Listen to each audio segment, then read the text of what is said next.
monitoring building energy is becoming extremely popular for economic as well as environmental reasons. That's why today, I will show you how we can monitor the electricity consumption of a factory.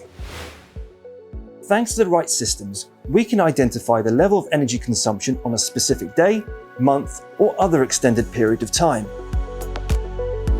As we can see, it's easy to check the accumulated data on a single screen. On display, we have power usage at various times, overall energy consumption, and predicted future power needs. I can even check how much energy was used to produce this pen. This is an easy way to monitor both the ecological and economic aspects of production.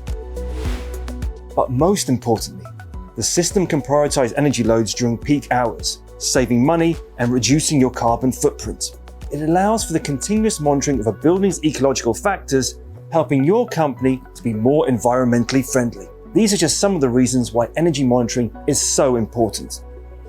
See you next time.